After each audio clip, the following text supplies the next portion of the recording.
BRS అధినేత కేసీఆర్ నాయకత్వంలోనే తెలంగాణ అభివృద్ధి చెందిందన్నారు మాజీ ఎంపీ వినోద్ కుమార్.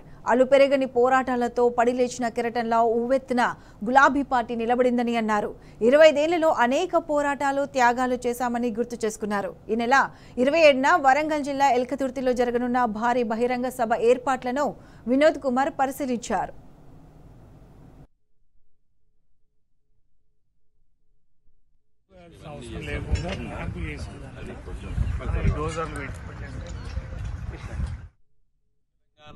ఒక ప్రత్యేక రాష్ట్రం కోసం పుట్టినటువంటి పార్టీ గులాబీ జెండా.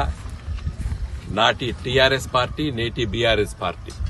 ఖచ్చితంగా 25 సంవత్సరాల క్రితం ఇదే ఏప్రిల్ మాసంలో సుదీర్ఘంగా చర్చల అనంతరము ఏప్రిల్ 27, 2001లో పార్టీని ఆవిష్కరించాలని చెప్పి నిర్ణయం తీసుకున్నాం. ఒక ఉధృతమైనటువంటి ఉద్యమాన్ని నిర్మించి 2014లో తెలంగాణ రాష్ట్రాన్ని సాధించుకున్నాం.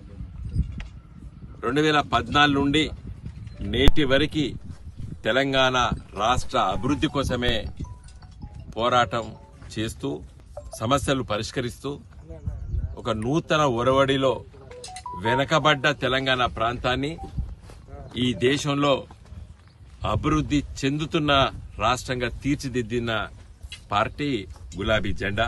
దాని నాయకుడు కల్వకుంట్ల చంద్రశేఖరరావు గారు 25 సంవత్సరాలు నిండిన సందర్భంలో ఒక గొప్ప బహిరంగ సభ ఏర్పాటు చేయాలని చెప్పి, మరి నాటి కరీంనగర్ జిల్లా, నేటి హన్మకొండ జిల్లా కేంద్రమైనటువంటి ఎల్కతుర్తి మండల కేంద్రంలో ఈ సభ పెట్టడానికి ఒక మంచి సందేశం తెలంగాణ ప్రజలకు ఇవ్వాలని చెప్పి ఆలోచనతో కేసీఆర్ గారు 27 ఏప్రిల్ 2025 నాడు ఒక గొప్ప బహిరంగ సభ ఏర్పాటు చేయబోతున్నాం.